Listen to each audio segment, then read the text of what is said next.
Alright guys, Jeff here, just going to give you a lowdown. So what I'm going to be doing is I'm going to be taking some of these popular impact drivers and just showing them off. I think you'll all look at this and decide before I even pull a trigger on any one of these which ones you would rather have and use, and that comes down to brand and loyalty and all that, which is fine. I'm just going to show you, these are all mine, so I use them all, and I want to show you some of the features that I like about all of these that'll, I don't know if they'll change your mind on what you're thinking and all that, but we're going to compare them as close to head as you can. Some of the things to note is that the higher the amp hour the battery, these are all 18 volts, but the higher the amp hour and the more charged up, typically you'll get a little more torque out of those. So there's that, and then also age. Obviously, any mechanical device can and will fail, and they slow down as they get older, and some of these have a lot of miles on them and some of them are brand new. So you know, you have to keep that in consideration. But by and large, we're just going to take some of the common things that you run into in a construction site. I've got a little simulated wall on a sill plate down there, some of the things that you'll see, and we're going to just kind of go through it one by one and kind of see what we come up with. So let's check it out. Okay guys, so first I'm going to start off with this Ryobi. This has been in my arsenal for a long time. As you can see, it's got quite a few miles on it. It has performed for me very well. This was right at the time when they started to get these smaller but yet more powerful, and this is that. So I know Ryobi has some newer ones out there, but this one does well for me. And you know, first thing I'm going to tell you is that don't let anybody spend your money for you. You're going to get a lot of people out there that, you know, talk crap about other brands, just to make themselves feel better by and large. But you get whatever tool fits in your budget. A lot of these are going to perform very well. So here is the Ryobi with this structural type screw here. Let's get that started and then we'll go.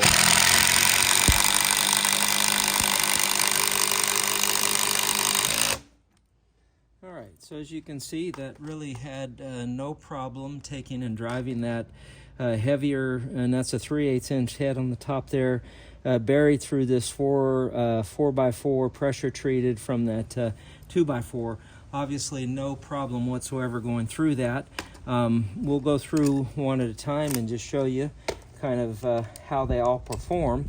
But that was the Ryobi, and I think most people watching this would probably look at that and think, oh, the Ryobi is the one that's going to struggle. And let's see. So I'm going to put it next to the Makita, and this has become my absolute favorite go-to gun. It is super lightweight. It has some really cool features, including an auto button, which, you know, this will tell it based on how you're running your gun here.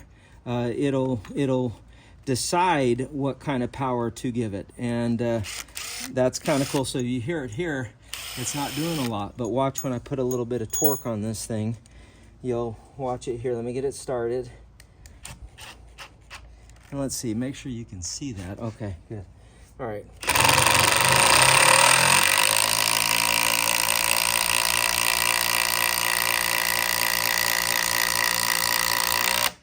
Okay, so you heard this thing as it kind of wound up. So it started out really slow.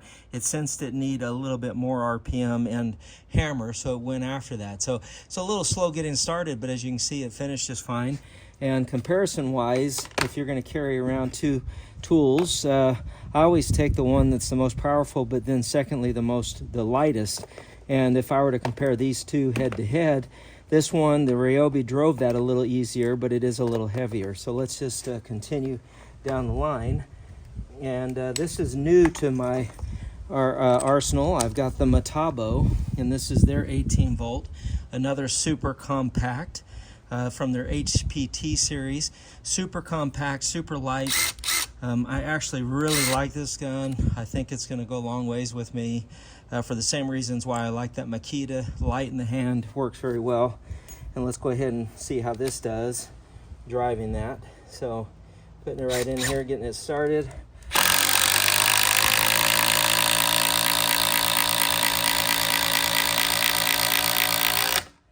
All right, so far, I'd say that did very good, but the Ryobi in my mind is still a little bit faster.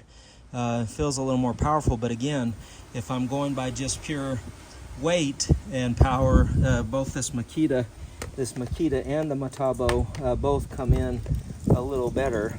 And then this is brand new to me. I just literally got this. This is the first time I've done anything with it. I hope I have enough battery in there to do this, but I think everybody on the onset says, oh, this Milwaukee's going to be the one that really sends it home. So let's just see how it does here. And yeah, and just like I thought, I'm going to have to get a battery on that. I think it's might be a little light. Let's try that real quick. See? Okay, so what I had that on was actually a different setting here, so I put that on the 3, and that did it. Obviously, this Milwaukee drove that through there absolutely no problem. So really, the clear winner in this comparison, head to head, if I had to choose head to head, I'd definitely say that Milwaukee definitely did it. Now, the other category that this Milwaukee wins in is price tag. It's ginormous in comparison to the other ones here that you're looking at. The Milwaukee price tag is literally double. So you just have to kind of weigh out what you want. Definitely this M18, this Milwaukee has all the power that you need and then some. So it is the newest one on here too, so you kind of expect it. It is lightweight, and it did perform very well. So all 4 of them actually did a job. But I'll tell you right now, as I plan on using these and continue to use them, I plan on still using this go-to guy for all my light duty stuff, like electrical work with small boxes and things like that. And that's kind of the companion one. And this one I'm obviously going to use for the heavy duty structural kind of stuff that you just saw me use right there.